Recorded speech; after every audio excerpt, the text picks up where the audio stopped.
but certainly in these meetings, played a really critical role in every respect, not just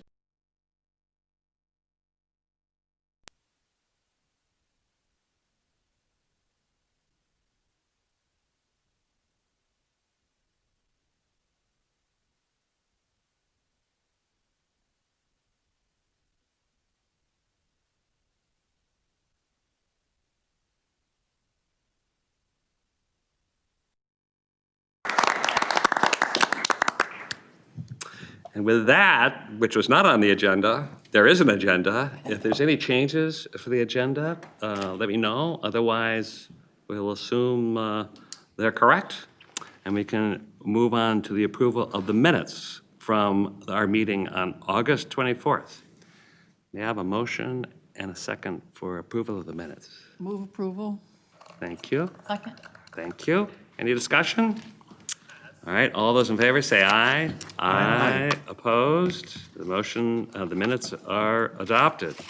At this point, we have offered an invitation for members of the public to address the council on matters that are not on the agenda. And we didn't have any people register ahead of time? No, we don't. No? Okay, we don't anticipate anybody, so we can move on to the consent agenda. May I have a motion and a second for the consent agenda? Move approval. Second. Thank you, thank you. Any discussion? All right, hearing none. All those in favor say aye. Aye. Aye. Opposed? That motion carried. On to the reports of the standing committees. And we're going to hear first from Community Development. Councilmember Lilligren. Yeah, thank you, Mr. Chair and council members. And Community Development Committee brings two items forward for consideration today. It's always a good day when we're making grant awards and giving away money to our communities in the metro area. So today's actions are both funding recommendations for the 2022 Livable Communities Act grants. The first is item number 2022-242. It's to award $542,900 in Livable Communities Act pre-development grants funds to support 4 pre-development projects in 3 different cities. Pre-development grants are intended for projects that need to complete additional work to fully shape and detail the final development. And they typically include a range of activities, including, but not limited to, feasibility analysis, various project studies, infrastructure system engineering, development and planning needs, design work, and community engagement. 5 applications were received from the cities of Brooklyn Center, Minneapolis, St. Paul, and Little Canada. 4 applications that were submitted met the minimum scoring criteria and award limits to be eligible for funding. The projects awarded will support affordable housing, mixed-use development, and local small business and community organizations. Remaining funds can be allocated through future programming.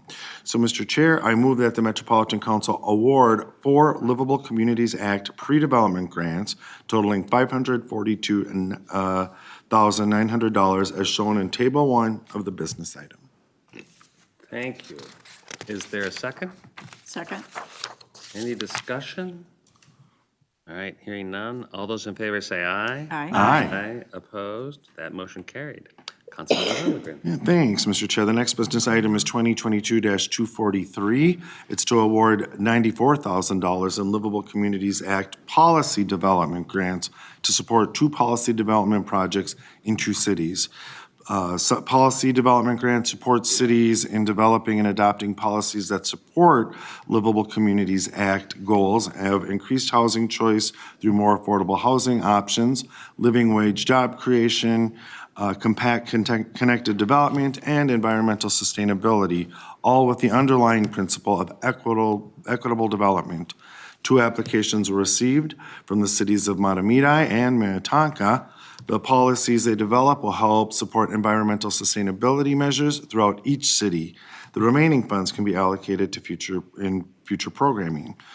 So, Mr. Chair, I move that the Metropolitan Council award 2 Livable Communities Act policy development grants totaling $94,000 as shown in Table 1 of the business item. Thank you. Is there a second? Second. Thank you. Any discussion? All right, hearing none. All those in favor say aye. Aye. Aye. Opposed? Thank you. And you're right, it's always a good day to be giving grants. Next up is the Environment Committee, and I believe that's handled by Councilmember Wolf. Thank you, Mr. Chair. Business item 2022-248 is the same week item requesting that the council authorize the regional administrator to award and execute a contract to provide sandblasting, metal repairs, corrosion-resistant coating application to the internal metal parts, concrete structures, and the exterior catwalk system for the primary tank at Seneca plant.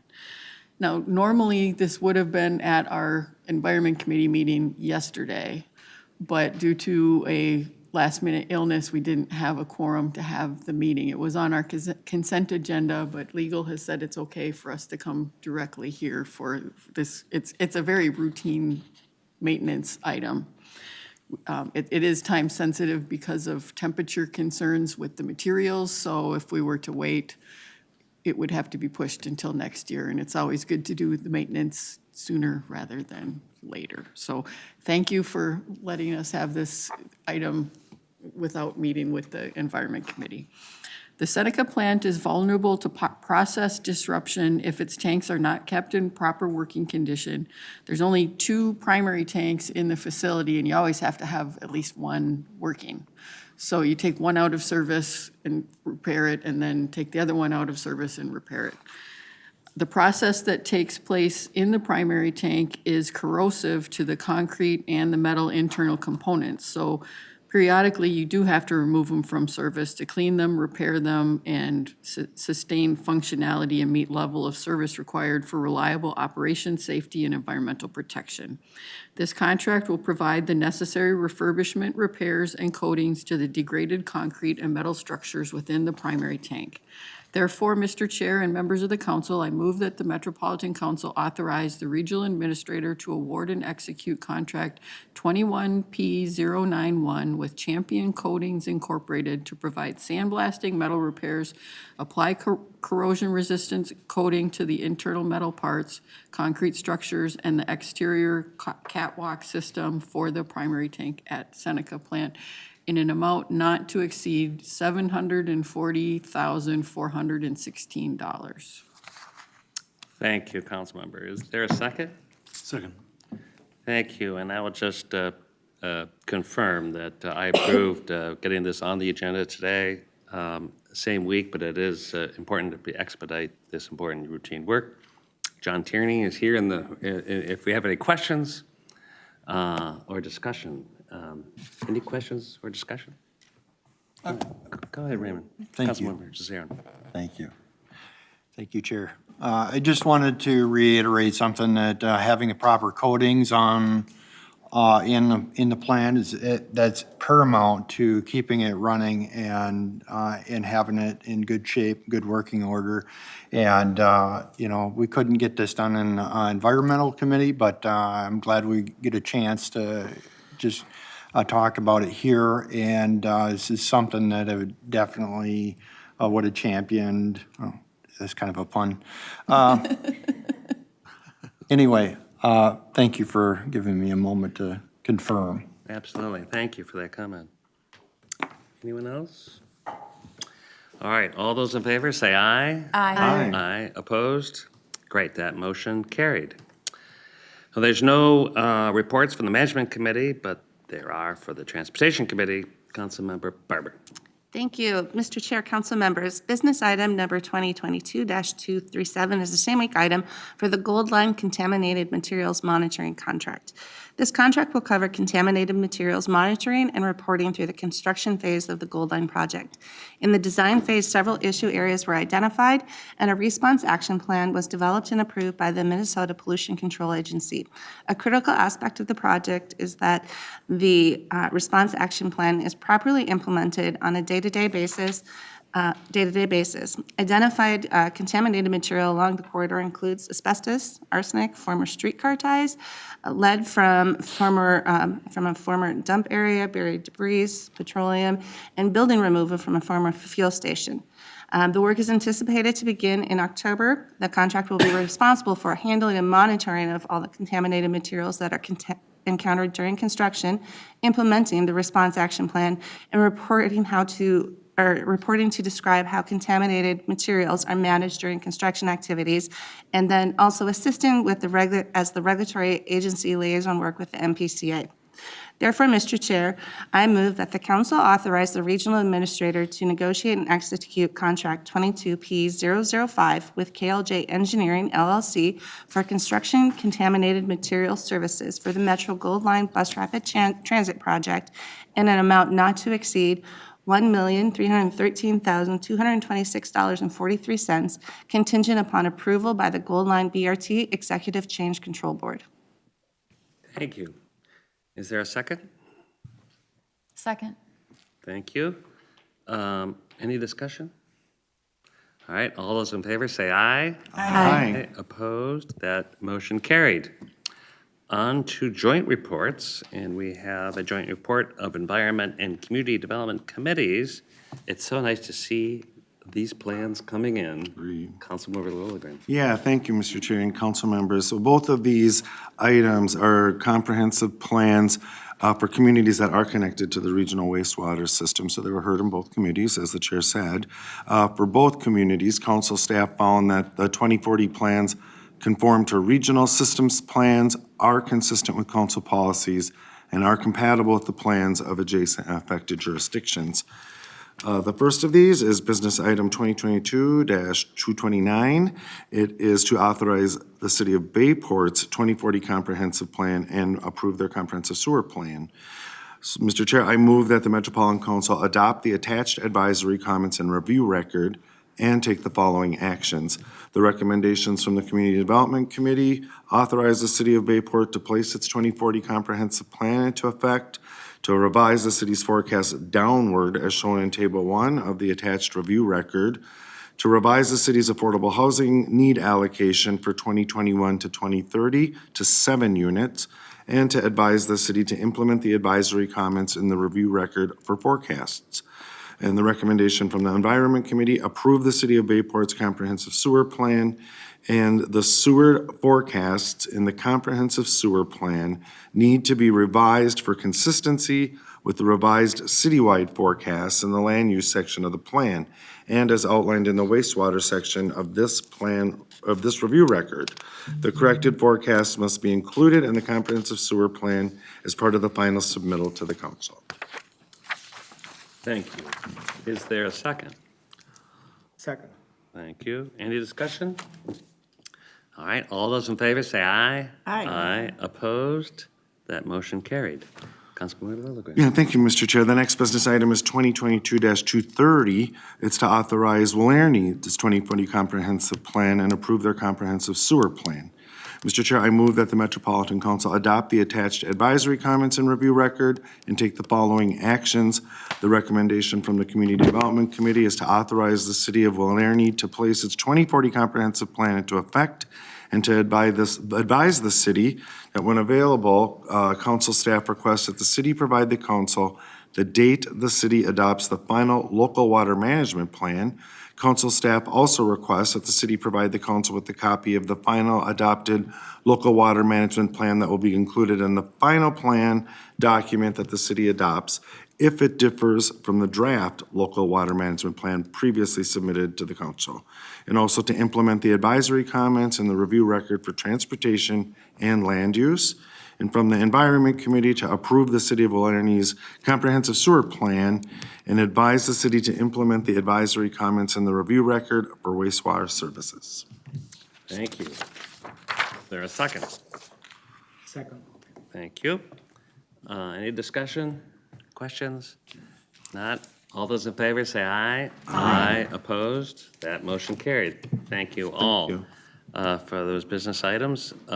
We now have 2 information items, and the first up We're going to hear from Jerry Sutton and Sheila Holbrook-White. Welcome, Jerry and Sheila. This is on the MTS Waiver Transportation Program. Welcome.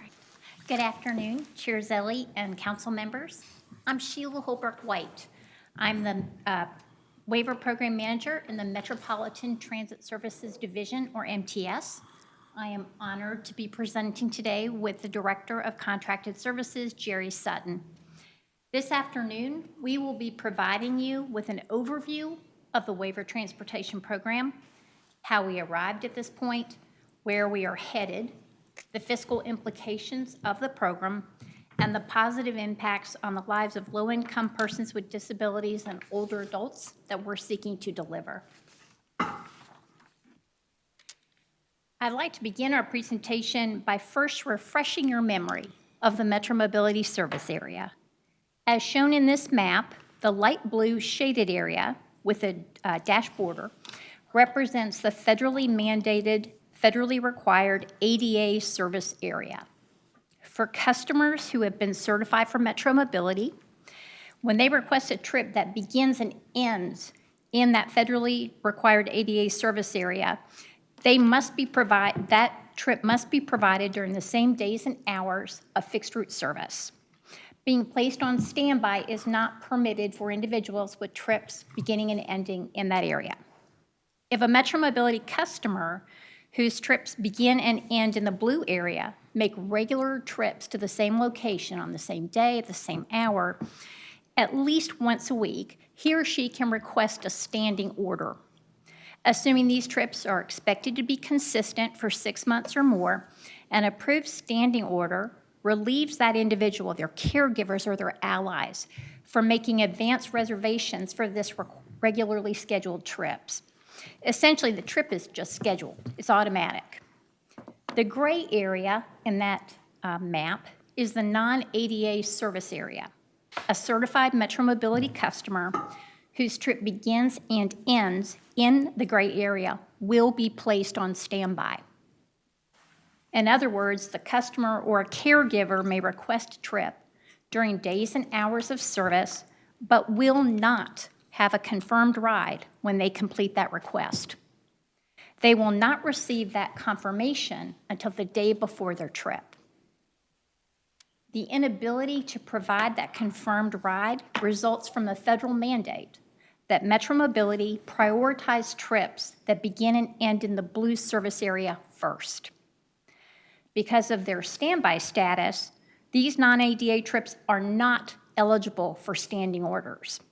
So that individual, his or her family or allies, will be required to make reservations with Metro Mobility up to 4 days in advance for each and every trip, even those that are requested for the same day and time on a routine basis. Critically, there is no guarantee that individuals, even those with those routine trips that start and or end in that gray area, will always reach their destination. Again, the federal requirement to prioritize trips that begin and end in the ADA service area often constrains capacity such that a requested trip in the non-ADA service cannot be provided. The ADA and non-ADA service areas we just reviewed are critical in understanding the proposed changes. However, I do want to be very clear. The changes we're going to discuss are going to impact only a subset of Metro Mobility customers. The customers impacted are waiver service recipients. These are individuals with disabilities, some ages 55 and older, with very limited income, that qualify for home and community-based services through the Minnesota Department of Human Services, or DHS. Waivers allow participants to access community-based supports and services and allows them to live in the communities that they call home, rather than opting for institutional care in a hospital or a nursing care facility. In Minnesota, DHS designates counties and tribes as lead agencies to determine who is waiver eligible, to identify the supports and services they will receive, and to authorize the payment agreements for the delivery of that service. The financial resources for these programs come from DHS and use both state and federal sources. Many waiver participants attend day support programs. State licensed providers offer an array of services, including preparation for competitive employment, life skills training, and socialization to individuals with disabilities enrolled in these programs. Adults ages 55 and older may opt to participate in adult day support programs, which are similarly provided in facilities with a focus on socialization and activities that support that individual's interests. These services are generally available Monday through Friday for about 6 hours each day for each participant. Metro Mobility currently offers 2 sets of services for day support programs participants. Through the agency contract, participants who attend the region's 10 largest day support and adult day programs whose trips begin and end in the blue area, that ADA service area you just saw on that previous map, receive standing orders to and from these facilities. Also stable, agency contract drivers remain the same. So it provides fertile ground for relationships to build between a passenger, a driver, other individuals on that same trip, their families, and their allies. These features offer a premium level of service at the same fare as that which is paid by other Metro Mobility customers. The second set of services for individuals participating in day support programs is through the demand contract. For participants attending one of the region's other 61 day support programs that are not among that largest group, Metro Mobility will connect the individual to his or her facility. If the participant's trip starts and ends in the ADA service area, the blue area of our map, and the individual travels to and from the same facility on the same day and time, standing orders are an option. However, the driver assignment is dynamic, so multiple drivers may be transporting an individual during the course of a week to his or her day program. And for day support program participants whose trips start or end in the non-ADA service area, the gray area of our previous map, there is no standing order. There is, of course, a standby and potentially a trip that cannot be provided. While I've described current services, I'm going to turn it to Jerry to introduce and discuss the Waiver Transportation Program history, where we've been and where we are heading. So this program has had many stops and starts along the way, but recent changes made by DHS have made the Council's transition to waiver services not only possible, but advantageous to the state, to the Council, to day support programs, and most importantly, to individuals with disabilities. Conversations with DHS started in 2015, but there were barriers around conflicting regulatory requirements that we couldn't resolve. In 2018, we were able to pass statutory language that allowed us to share data with DHS. Before diving into this project, we wanted to better understand the magnitude of how many Metro Mobility trips were being taken by clients eligible for waiver services transportation funding. Matching the data was difficult, and we were only able to draw general conclusions, but the exercise gave us enough confidence to move forward with this project. The real turning point came in 2021 when DHS transitioned to unbundled rates for day service programs. With this change, transportation costs and program costs were split into 2 separate components of financial support for participants. As a result of this change and challenges with employee shortages, we are seeing a significant number of day service providers in the metro area abandon their own transportation programs and rely more heavily on Metro Mobility to transport their clients. Many day service programs have not returned to their pre-COVID levels, but we expect that before long, previous participants will re-enter day programs or competitive employment in the community, and that will put additional pressure on the Metro Mobility program. Recognizing this new landscape and what it likely means to future pressure on Metromobility, we enrolled as a home and community-based service provider in 2021 through DHS. We also hired Sheila to manage program development and worked with staff from Dakota and Washington counties on a small pilot program. Early this year, we abandoned the pilot because there were unresolved concerns by county staff with our proposed approach. County involvement and buy-in is critical to this effort because they serve as the agents for DHS and approve all waiver services. Because of that, we took a huge step back and completely restructured our approach. Over the past several months, we have developed a much better service delivery model. This trade-off from our original approach is that it is no longer a small-scale pilot.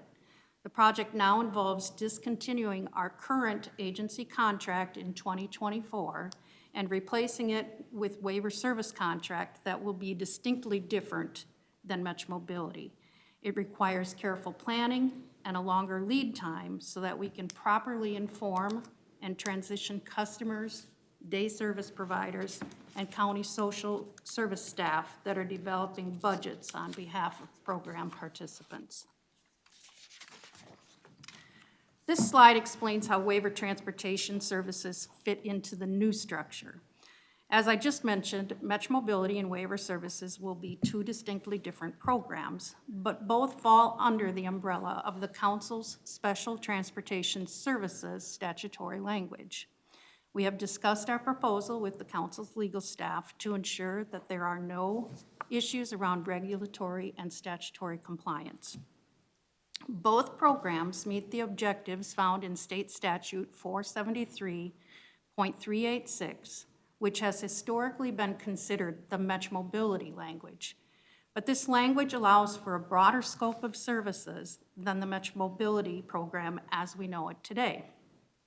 The stated objective of the Council's Special Transportation Services is to provide greater access to transportation for the elderly and persons with disabilities. Beyond state statute, Metromobility must comply with the requirements established by the FTA for ADA complementary service, while the waiver service program will meet the requirements established by Minnesota's Department of Human Services.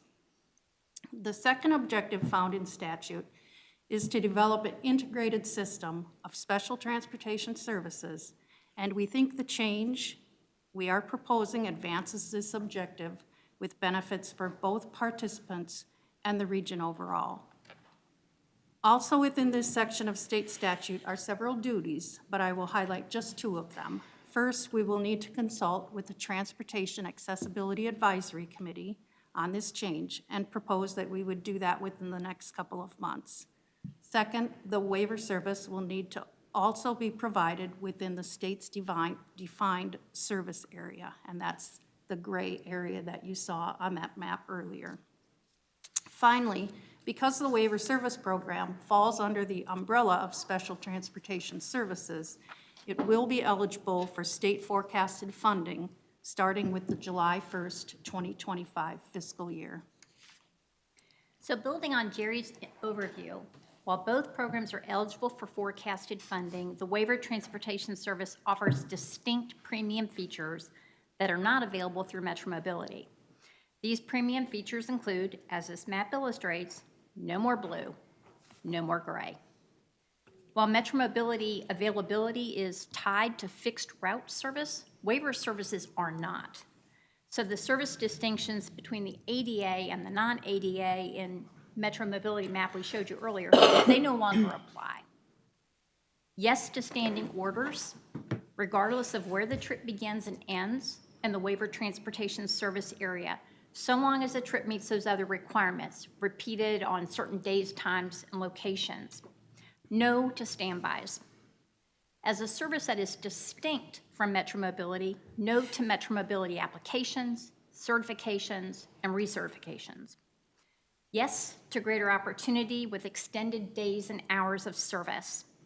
Our current proposal seeks to offer waiver services from 6 a.m. to 10 p.m. each weekday, and on weekends between 8 and 10 p.m. These extended hours are intended to serve both those who attend day support programs and/or those who are competitively employed. For persons with disabilities who often start their careers in retail, light warehousing, and hospitality sectors, being able to work weekends and evenings is essential to getting hired, to staying employed, and being promoted. Yes, to greater consistency and stability. Unlike Metro Mobility, the days and hours of service offered through the waiver program are not tied to the fixed route that might be available in any specific community. Because of that, any changes, including contractions in fixed route services, days and hours of service no longer apply. And no to onboard payment and/or fare cards. Critically, DHS also recognizes that the Waiver Transportation Program offers recipients a premium service, which will allow MTS to charge more than the adopted Metro Mobility rate and fare, and to bill these services once they are delivered directly to DHS. At its most fundamental, the Waiver Transportation Program seeks to connect people with disabilities to the lives they want and desire in the communities through its reflection of community-driven priorities, state plans, regional plans, and legislatively mandated recommendations. Focused on connecting waiver participants to the services, supports, and resources needed to remain independent in their communities, the waiver program advances multiple objectives and priorities, including the goals that were articulated in the state's Olmsted Plan, the regional priorities identified in the 2020 Twin Cities Public Transit and Human Services Transportation Coordination Plan, and recommendations found in the 2018 legislatively mandated Metro Mobility Task Force report. The waiver program offers substantive positive impacts to customers. For waiver participants whose trips start and/or end in what is currently the Metro Mobility non-ADA service area, they can request standing orders to day support programs and to competitive jobs across the service area.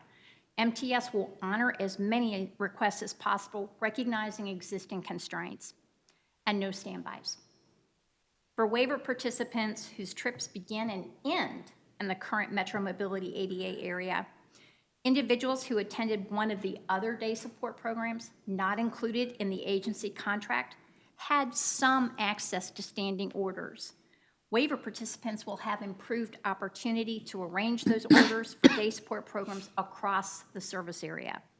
And for those with trips that begin and end in the ADA service area, changes to fixed route service no longer impact their access to day support and/or to competitive employment.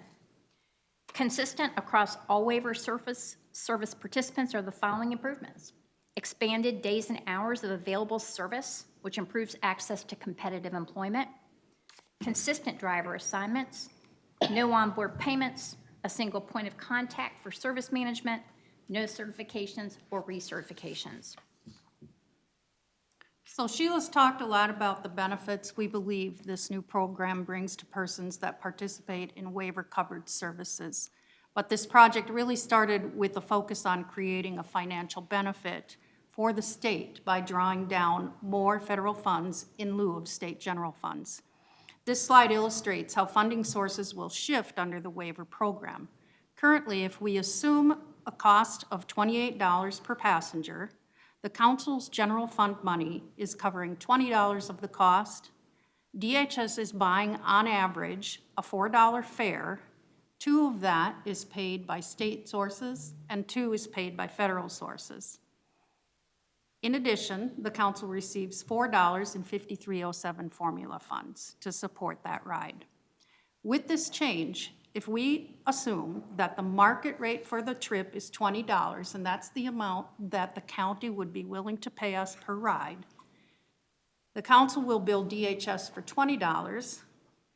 10 instead of 2 would come from federal sources, and $10 from DHS forecasted state budget.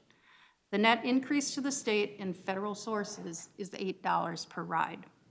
If we assume 2019 ridership levels and a market rate of $20 per ride, we estimate that there will be a shift of over $7 million from the Metro Mobility General Fund to DHS, and about 50% of that will come from federal sources instead of state funding. Just a few highlights of our proposed schedule as we wrap. We plan to complete the RFP in Q3 of this year. We will be launching outreach and engagement to disability-serving agencies, including our current agency day support programs and those served via the demand contract. With 71 licensed and operating day support programs across the region, I'm very excited that we'll be able to include additional agencies, both large and small, and through this effort. In Q4, we will fulfill our statutory duties of consulting with the TAC, with plans to release the RFP in Q1 or 2 of 2023. We will have the option to extend the current agency contract into Q2 2024 as needed to ensure a seamless launch of this program. With timing to be determined, we will collaborate with lead agencies to prepare administratively for the transition of waiver service recipients to the waiver program.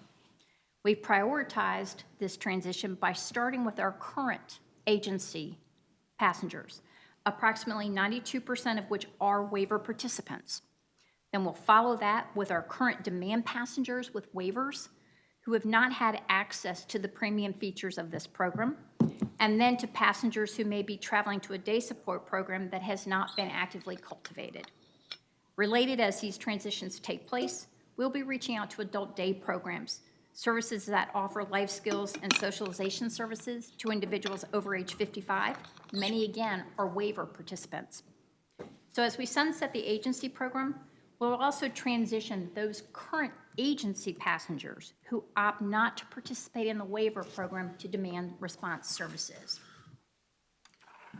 We have covered a lot of information in this discussion, and we stand for your questions. Thank you so much. Let's open it up to any questions. Deb. Thank you, Mr. Chair.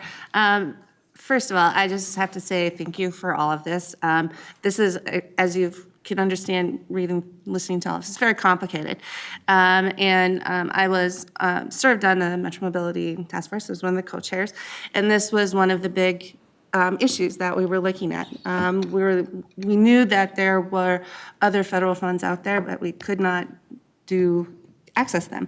And so even just working with our legislative partners to get some legal laws changed and some new authorities so we could have DHS talk to Metro Mobility and back and forth was a huge step. And when you look at all of this, when I was just looking at some of the things from the Metro Mobility Task Force report, it was really to maximize all of our funding sources. It was to provide better customer experience and support and more flexibility. What you've built here does all of that. I mean, this really, I think this is, it digs down into the details of things, but it really, when you rise up above it, it's a huge impact to our customers, and I think it's a great thing. And now I'm going to actually channel one of my fellow council members, because we have a work group that you guys did present this to earlier. So I'm channeling Councilmember Lindstrom with his question. So can you summarize what this would mean to me if I was a Metro Mobility customer from Circle Pines, eligible for waiver transportation services, and I attend either a small day service program or I wish to work for a local retailer as part of my DHS-supported services? So living in Circle Pines is going to mean that all the trips you take from your residence are in that non-ADA, that gray part of the map we showed you earlier. So any ride you book from that point would not be available for a standing order. So you'll need to call Metro Mobility up to 4 days in advance before the day that you need, for example, to go to your day support program or to work to schedule your ride. And then we're going to place you on standby until the day before. Most of the time you're going to get that ride, but there are times you may be denied because we simply don't have enough drivers. Unfortunately, we can't confirm that trip until the day before. Also, something to bear in mind, while Metro Mobility serves Circle Pines on weekdays and weekends, working retail is going to be challenging because if you anticipate you're going to be scheduled to work through evening hours or until closing on a weekend. So you may want to talk to your employer about the limits on your schedule, that you may have short notice absences from work, or investigating some additional options if your ride is denied because of your capacity on your work hours, particularly if they fall after Metro Mobility service hours. If you are eligible and choose to participate in the waiver program, you will be eligible for standing orders. So as your schedule becomes more predictable, and assuming overall capacity because of driver shortages, this means you're not going to be making phone calls to request trips every time you need to go to work, and we're not going to put you on standby. Instead, pre-scheduled rides, often with the same driver who knows you and knows where you're going. You'll be able to work longer hours on those weeknights and on weekends, and you'll no longer need to pay the peak or non-peak fare. You no longer have to worry about having cash or a go-to card. We hope you'll consider being a waiver participant with us. Yeah, if I may, Chair, thank you very much, because I think it really helps to show what the experience is for a person and why this is such an important program. So, thank you. Councilmember Lilligren, you had a question? Yeah, thanks, Mr. Chair. And I really want to commend you both, Ms. Holbrook-White, on this work. And I had the opportunity to see it in the transportation work group as well. And I just think you and your team have done amazing things here in an environment of conflicting regulations, statutes, laws, funding, and I'm very impressed, and I appreciate it. And I did have a question, Ms. Holbrook-White, you said a couple of times when you were introducing this, you used the term competitive employment. And so I'm just wondering if under these programs that has a specific designation, a specific threshold for access for these services? Mr. Chair and Council Member, under the waiver program, there are specific subsets of trips that a waiver can be used to pay for the cost of that trip. Competitive employment is one of those, and that is employment where a person is working in the community, perhaps in retail or hospitality, or they're working in some other environment where the idea behind that is that the folks with whom you work are not all people with disabilities. They are people, so you have an opportunity to build natural supports because you're meeting new people and getting to work with new individuals. This reflects a significant change in the way that individuals with disabilities were expected to work, because it says you are good enough to compete in the economy, and we want to support and help you get that job and be that taxpayer you've always wanted to be, perhaps, and also to be able to be promoted and retain that work. Thank you. And Mr. Chair, Ms. Holbrook-White, so the evaluation of that employment opportunity for that individual is part of a metric that's evaluated when they apply for the program? Yeah. Okay, So that'll be something that we work through with the counties as they give us service authorizations. I do want to be very clear about the fact that the competitive employment element is a substantial shift. Sure.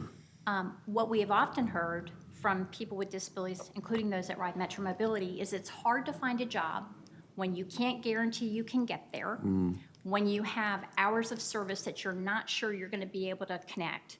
And this is a way to make you a more attractive candidate to an employer that you're seeking to work with.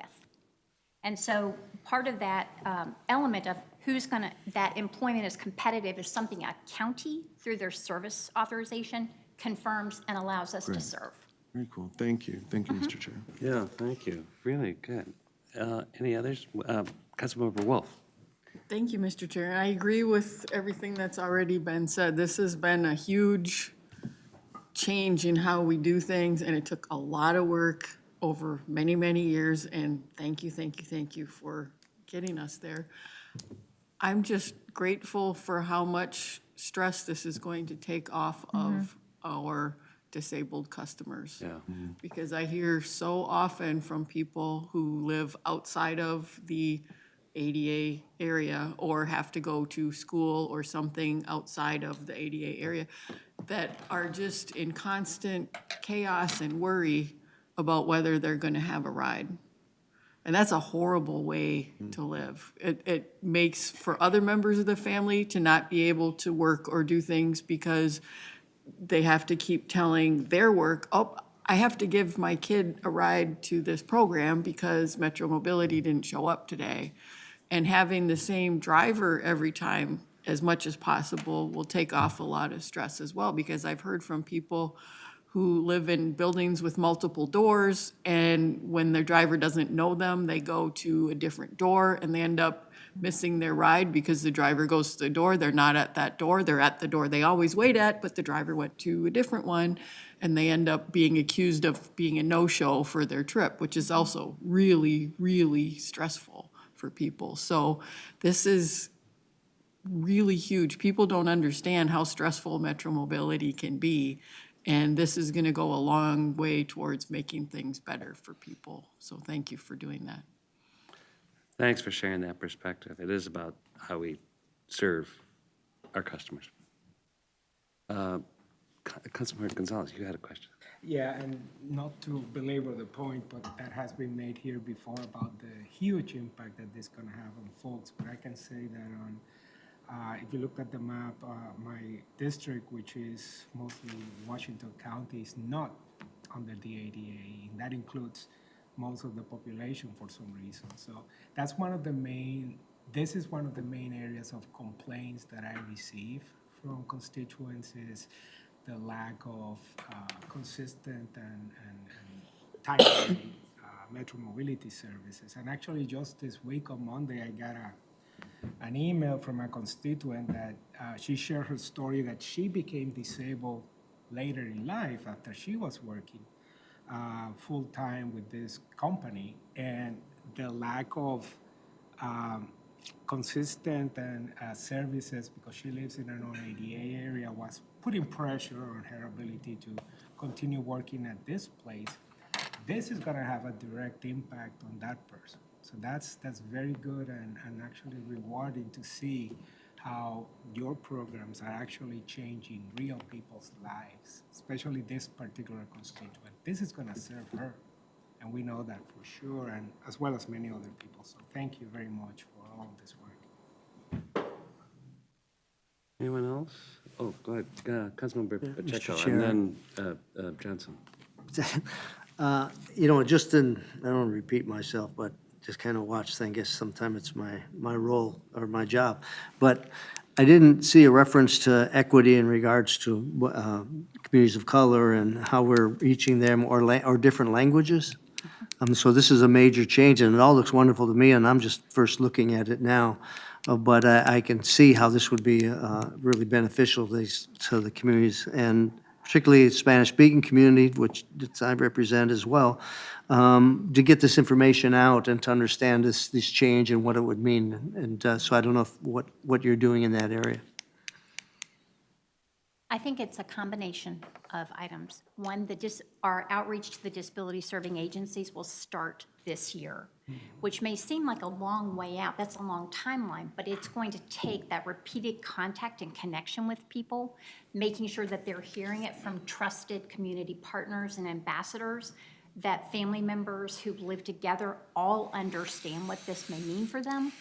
I also think that it's important to also point out that that's also why we're looking at this longer-term transition period with the lead agencies and the counties to make sure that the person who is eligible for that trip, administratively, those mechanisms are not lagging behind, and this individual is not getting the trips they need simply because some paperwork has not been completed. So we're looking at multiple opportunities. I also think working with the day support programs directly, who often have long-term relationships with the individuals who participate, will also assist us in making sure those messages are being carried, that they're clear, that they're concise, and they're available in the language that the person for which there's best communication. We look forward to working with you on making sure that that message is also implemented in multiple communities. Thank you. Councilmember Johnson. That answered my question as well. And I do appreciate I serve on the transportation policy work group too, and this is very exciting, and that long lead time is so key that it's done right. So I just want to applaud you both. And also there's savings for the Met Council built into this, which is really great when you're trying to, I mean, Deb, I don't know, co-chairing this group way back. I mean, these must be the days where you're like, oh my God, we're there, right? So It is nice to see. yes, right, the fruits of your labor. So appreciate everybody's hard work on this and to see the expanded service areas where people will now have opportunities to do the things that they want to do with their lives. So thank you. Anyone else? Well, I'll just echo our appreciation. I know that winding our way through the process to make this happen. It didn't just happen. It took a lot of work. So hats off to you and to the council members who were committed to reaching this goal. So we'll stay tuned and see how it works. And we're going to have one more item. Meredith is going to discuss the years in setting up a pilot program of microtransit, which launched this last weekend. I want to thank those council members that were there, Councilmember Lilligren, Councilmember Cummings, and tell us all what we've got in store. Thank you, Mr. Chair. Thank you, council members. I'm so happy to be here today to share the update on our launch. Thanks to many of you who attended on Saturday. We greatly appreciated it. It was so nice to see the support from Met council members. I just have a couple slides and I'll go over kind of a summary for those of you less familiar with the project. Microtransit, so Metro Transit Micro launched last Saturday. It is the first on-demand pilot we are doing as Metro Transit and MTS. It's actually a joint project. So I'll discuss kind of how efforts got separated there, so who does operations and who's doing marketing, pieces like that. But this is our service area. It's about 2.5 square miles, so relatively small pilot. For microtransit, it is on-demand service, so it is app-based. We contracted with a company, and you request the rides by downloading the app, and as long as you're in the service area, you can get picked up at your destination and dropped off, or picked up at your origin and dropped off at your destination, wherever that might be. So this 2.5 square service mile, I think the most important things for us as we went to launch were expansion of mobility choices. We knew that this was a very high ridership area and could really benefit from an additional layer of investment, which is one of the reasons we chose it as a pilot area. We do have an expansion area, I would say, built into the app if there is interest and if there is capacity on the system. So about 3 months in, we are going to do a pretty comprehensive survey with the internal team at Metro Transit of users and see how they're liking the service. Is it working for them? Would they like to see more destinations here? I should premise this by saying we don't have additional vehicles. However, we do have some additional capacity. So if travel times are really good and we're looking like we can expand, we can look at that option a little bit later. A little on the service design and operations.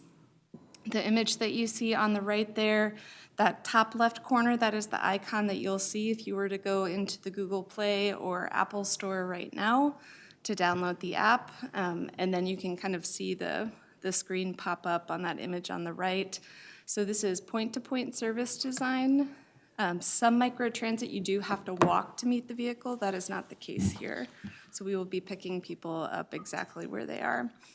The service areas do closely match fixed route transit service in there, so that was by design. We are operating from 5 a.m. to 12 a.m. The fares are going to be the same as bus fare with normal transfer rules applying. So if you're TAP eligible or you're a student, all of those discounts apply. However, for the first week, this is actually free right now, so it'll be free through Friday. Kind of that will close down the free period for people to try it out to really encourage them and give them a full week. We do have 5 vehicles in service with 2 spares. They are very nicely wrapped, as you can kind of see in that image. I have a full picture of the vehicles at a later slide so you can see them. And then our software contractor is Via Mobility. So that's who is in charge of the app and the app design. So it's essentially what's called a white label app. And on the operations contract, we went with Transit Team. And so that is the contract that MTS is overseeing. A little bit about our launch week, which we are right in the middle of. So Wednesday ending Friday, we had, like I said, the Open Streets on Broadway for September 10th. Thank you all for joining. We did have a good crowd. I think Open Streets was very successful also. And thanks to those of you that spoke and that came out. We have been doing a free ride promotion from the 10th to the 16th, as I said, and we've actually done a direct mailer. So there's really only about 7,000 households in this service area. Every single one got a postcard about this service. And I think that's indicative when you kind of see some of the stats on the next slide about how many downloads we've had.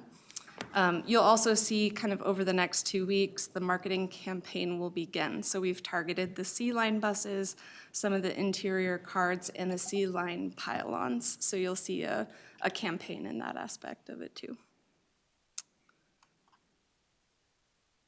Some of the early results, those numbers are a little off, but fairly close. So we've had about 56 ride requests for the first 3 days. The app downloads are very wrong. We've had about 100 people sign up and create accounts in the micro app each day of service. So we're up to about 400, which is really good considering there's only about 7,000 households. We do have a call-in number in case people don't have access to a smartphone or they don't have a data plan where they can use it. So we have a call-in number. I think we've gotten about 2 calls in there now, so definitely booking through the app has been the most popular. And with that, I'm happy to answer any questions, but those were the preliminary stats. Thank you, Mr. Any questions? Cummings. Thank you, Mr. Chair. It was a wonderful event. Thank you for that. And it was a beautiful day, and it was just really exciting to see so much enthusiasm and all the partners having an opportunity to speak. I think it's just great. Really stress the importance of getting the word out even to those who maybe don't live in the area because people travel in that area, are going to be in that area and can use the service as well. My question about the vehicles, are they fully accessible? They look like they are not. They are fully, thank you, Councilmember. They are fully accessible. Okay. So some of them actually have 3 spaces for a wheelchair, but operationally we've limited the capacity to 2 per vehicle, so 2 wheelchair users per vehicle. Thank you. Councilmember Barber. Thank you, Mr. Chair. So this is a pilot project. So what all data are you collecting, and what are we going to look at? And can we change things during the program if we learn things? I'd like to know, how are we going to use this to inform future things? Yes, thank you, Councilmember. So we have a set of performance metrics that we set up before the project was initiated and before we even put out the RFP. So we are looking at traditional performance measures around transit, so normal key performance indicators. So passengers per in-service hour, things that you would look at both with Metro Mobility or on the Metro Transit side, on the fixed route side. However, we don't anticipate that it will perform like fixed route. Microtransit never does. So we've tried to build in as many qualitative measures as we possibly can to see how satisfied are customers with the service. Because that's really one of the most important pieces of this. This is a premium level service. It picks you up right where you are, drops you off right where you need to go. So we need a way to incorporate those evaluation metrics too. So we have 2 survey periods set, one at 3 months and one at 6 months, which is pretty standard for a microtransit pilot. We'll be able to reevaluate, but we do have kind of our core set of key performance indicators. Thank you, and thank you for all of this. I think this is a great thing that we're offering. I'm really excited to see how it performs over the long term. I think it's a great asset and just another piece of sort of connecting people to the transit system. So thank you for all your work. Thank you. Councilmember Lillard. Yeah, thank you, Mr. Chair. And Meredith, congratulations. I mean, this is a huge deal, right? And it's adding a whole new type of transit into our transit mix. And also congratulations on the event. As Councilmember Cummings said, the weather was perfect. Councilmember Chambliss joined us, the chair, the mayor of Minneapolis, other local officials. And if I'm not mistaken, both Commissioner Irene Fernando, who was there, and Councilmember Jeremiah Ellison, who was there, live in the pilot area. So I suspect that they'll be using it. And just, I mean, it's obvious to say, but just what a benefit this is to the community there. That last mile of transit or getting to and from a grocery store, this point-to-point transit is, I think, just an incredible offering, and I love to hear you say that it's a premium service, and I think it's really important about where this is happening, and it's happening in the communities that have some of the highest transit using households in our system, and so I think that's something cool. And I was just sitting here thinking while you were presenting, it was probably 15 years ago maybe when I served on TAB representing the city of Minneapolis, and Kenya McKnight was a citizen representative on TAB, and we had approached the director of Metro Transit with concerns about the lack of services, amenities for transit in North Minneapolis, and commitments were made to really focus on North Minneapolis. So when you see this pilot being implemented, you know, we have the C line, the D line, we're working on the blue line, and just, you know, just that a community that really made its concerns heard and used its voice about getting better transit or increased transit investment and more premium service in their community. And we're really delivering on that. I think we should just take a moment to know that we can always improve, but at least we're doing something. So thanks for your work and your team. Yep, thanks, Councilmember. Yeah, I follow up on the idea of community trust is when you actually don't just say things, but you actually deliver services. So this is huge. Councilmember Wolf? Thank you, Mr. Chair. I'm interested in finding out how many, as this goes through, how many riders use that to get to, say, the C line for getting elsewhere, especially people who are a little more frail and maybe can't walk a long distance to get to a bus line. You know, it opens up more opportunities for disabled customers rather than having to wait for Metro Mobility, being able to use the app to get to the C line, to get to everywhere else. So I'm assuming you'll be keeping information like that to share with us. Yes, thank you, Councilmember. We definitely think this is going to be a service that benefits that group of people as well, especially in the winter. So we have stats on all of that, the ride information that we will be able to track who is transferring to transit from the micro. Thank you. Councilmember Lee. Yeah, thanks, Mr. Chair. Yeah, I think I'd advocate that after a future evaluation of the pilot, if we could bring it to maybe to the east side of St. Paul so that the East Metro folks get in on the action too. So I live on White Bear and Minneapolis on the east side of St. Paul. And if I want to go up 2 miles to some of the restaurants by the border of Maplewood or Larpenteur and White Bear, sometimes depending on the schedule and the time, I'd have to take a bus that takes me over to downtown, and then take a second one that comes back up to by Larpenteur, and so the east side of St. Paul, there's and constituents complain to me too that the kind of the interface between the bus lines and the other forms of transit that we have is not very good, and so I've had college friends who tell me that's exactly why they choose to live on Lake Street instead, and so. If we could somehow bring this to the East Metro as soon as we can, that'd be great. Thank you.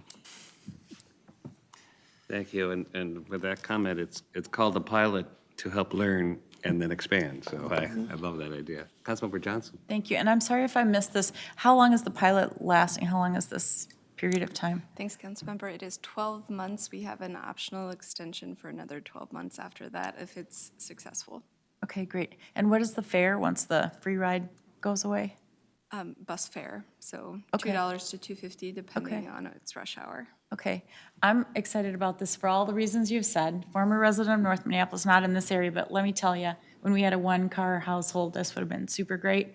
In Plymouth, with the Dial-A-Ride in Maple Grove too, they've got on-demand service already through their own provider. And I'm telling you, as some of us in this corridor are working to eventually bring BRT, we might actually have last mile solved before we get BRT out, which would be super exciting, because usually it's the opposite. And it's not coming, in the near future. I hope I live long enough to see it. But what's really great is seeing some of these pieces that come together that can connect to our services that are already there, but how, if we can keep it there and expand it to other places, as we build out our future bus lines, we've solved the problem that we're trying to solve for now. So I applaud you for your work.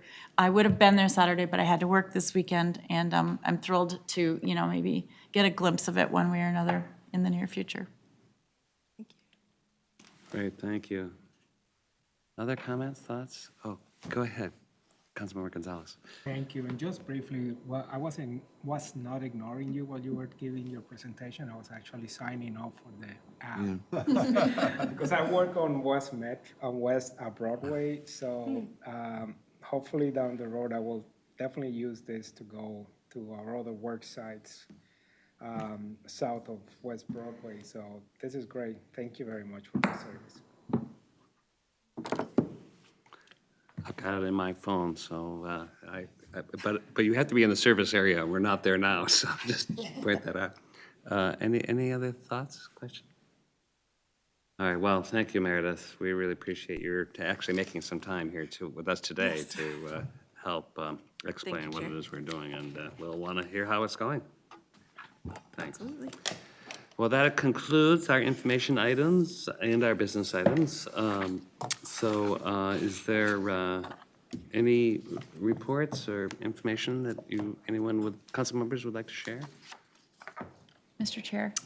Yeah. Just briefly, I think maybe it was a week and a half ago, I got to go out to Cranberry Ridge, which is Beacon Interfaith Housing's newest, I believe, neighborhood that came online, and it was a beautiful day. Councilmember Lindstrom came out. We had a bunch of fun with the supporters of that community and the people who live there. It was really rewarding because I think from start to finish that took over 6 years perhaps. We recounted during some of our talking points and communications with the group how long and how difficult it was just to get it through the local process. But I want to tell everybody here how grateful they were that the Metro HRA worked with Plymouth HRA. Plymouth put 10 housing choice vouchers in, and Metro HRA put in 10. And it was really, I think, one of those things that was the catalyst to get it over the hump and get it to the next point. I met a woman there who spoke about her family.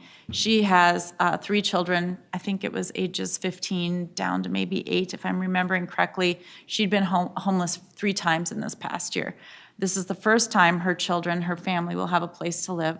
The children in that neighborhood, I call it a neighborhood because it's a neighborhood, part of our neighborhood, but the apartment building are going to Greenwood Elementary School and Wayzata schools.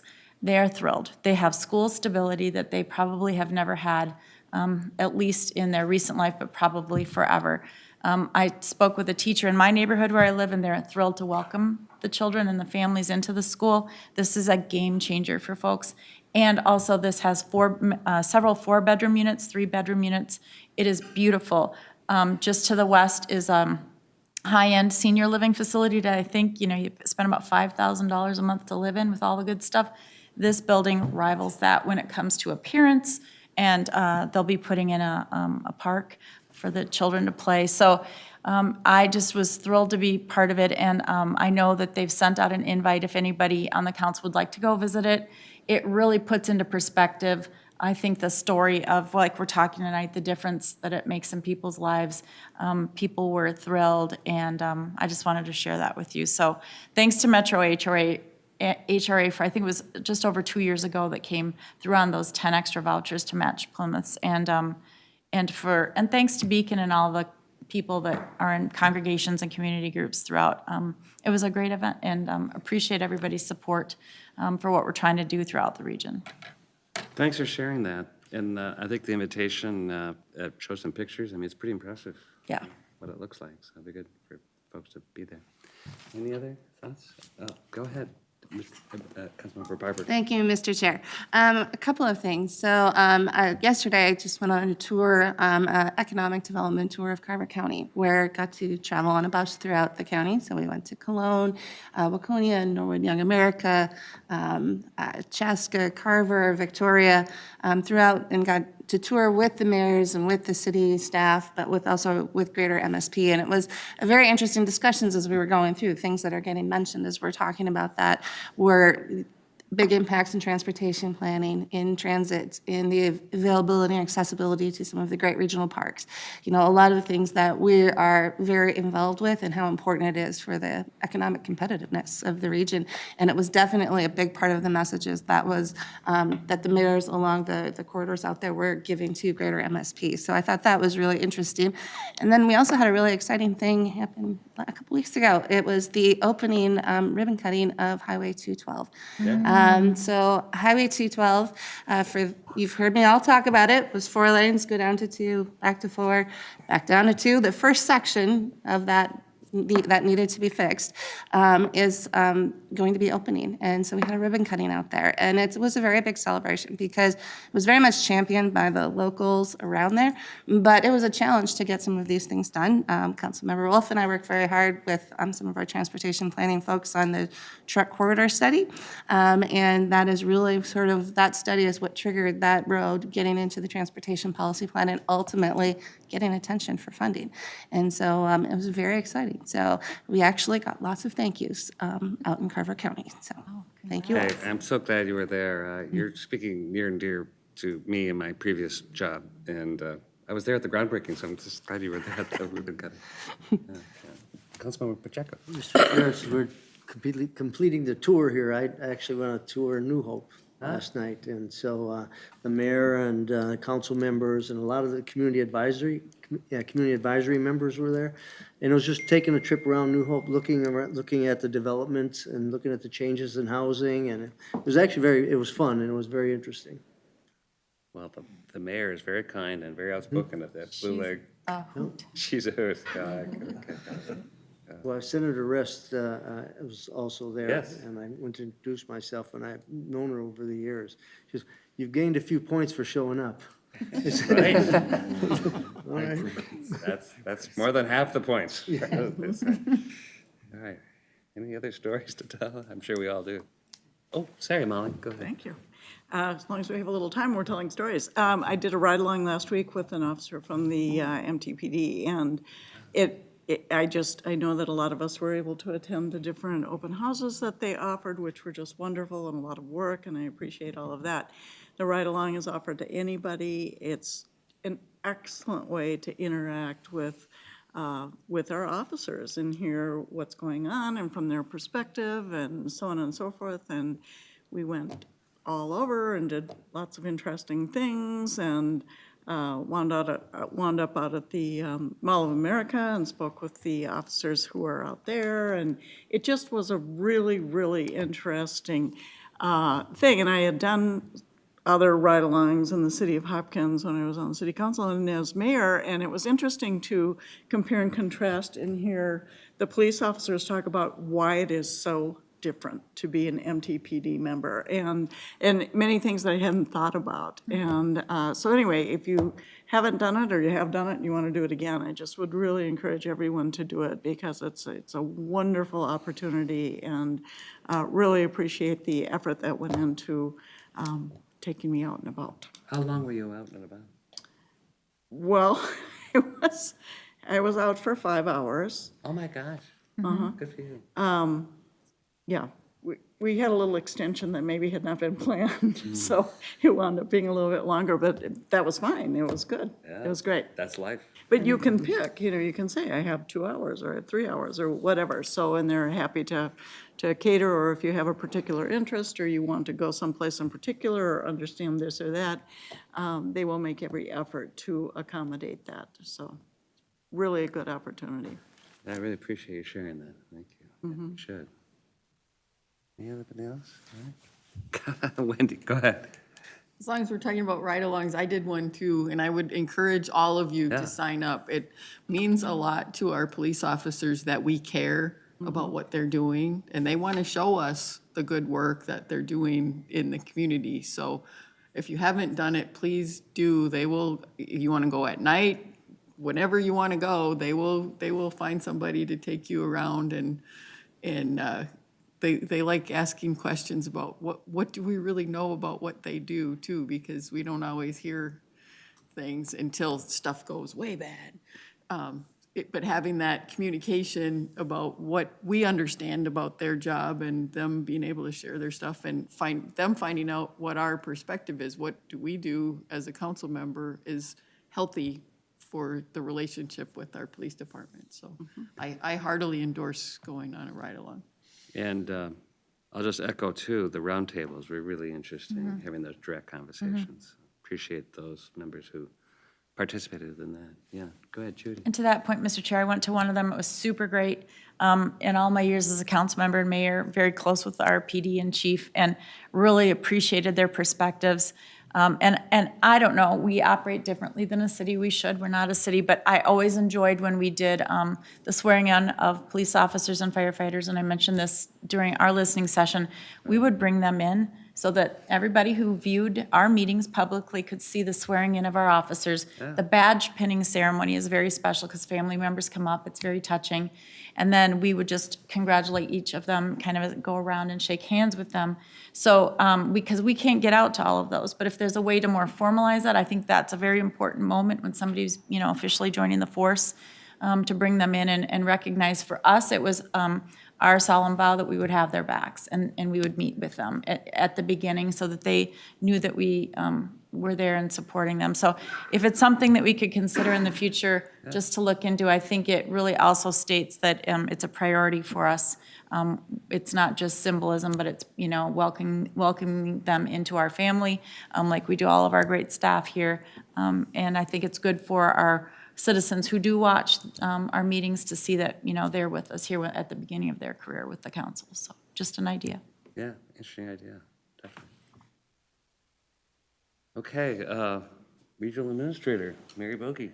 Well, thank you, Mr. Chair. Just kind of following along on that note, I just want to let people know that we are moving along in the hiring process for the chief of police. I think it might already be out on our website. If not, it should be out there sometime today or tomorrow. Please use your channels, push it out there, help us recruit. Yeah, we are using a recruiter, but we certainly rely on you as well to help us advertise and get really good candidates for this position. Go ahead, yeah. I think I had this conversation with Gonzalez here too, is that, there's a lot of people recruiting in Puerto Rico right now for officers and other positions. I mean, I think most of it because they have citizenship and they've come through as officers through there. And so I just letting you know that because we were just talking about it. I said, maybe we should take a trip down there and help them out. But I volunteer for that. yeah, I was thinking of the council. We were thinking one of the really important kind of responsibilities of a chief is going to be a leader to attract and recruit officers. Right. And it starts with us and our leadership, our chief's leadership, to make this a welcoming place to recruit our officers. Sorry to belabor this, but this is a good point too, and I could ask you offline, but I think it's nice too for anybody who's watching from home or wherever they watch our meetings. What is the process for selection? I remember I was a new council member when we went through the last one, and I remember coming to, I think, our finalist interview, and that was public at the library in Minneapolis. So can you just lay out generally what the process is, kind of from beginning to end, who might be involved in the process and what our timeline might be? Yeah, unfortunately, I don't see Marcy Simon is here, and I don't have the calendar laid out in front of me. But we do have a process for screening candidates. The recruiter is helping us with that process, and then bringing them in and narrowing down to final candidates.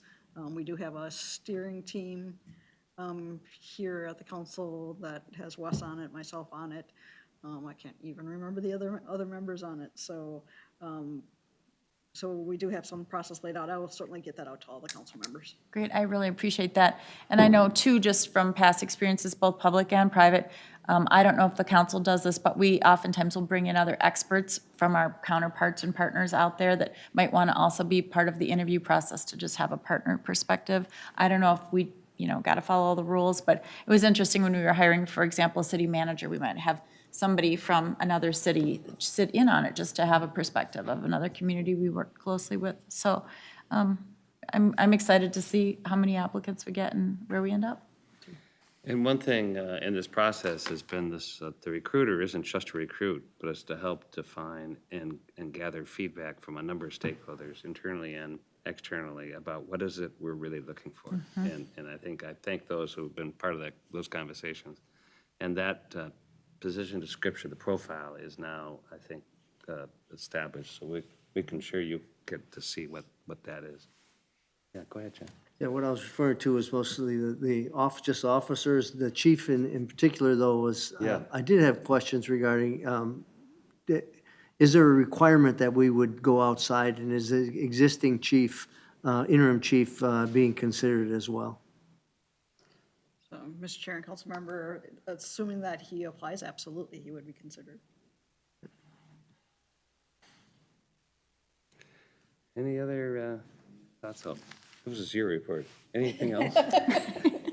Mr. Chair, I'm sure. General Counsel. Thank you, Mr. Chair. I wanted to echo your thoughts from earlier about Liz. Oh. I mean, I think people don't realize like how challenging it was to go from in-person meetings to remote meetings.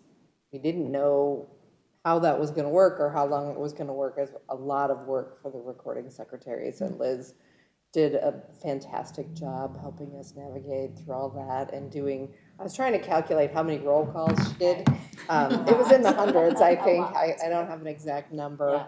But I am going to miss you, and I really appreciate the hard work, and I just wanted to put that on the record, so. Thank you. It was a pleasure working with everybody, too. And I'll still be around, though. Good luck in your new position. Thank you. Well, Liz, you had the last word. Congratulations, and thank you, everybody. This meeting is adjourned.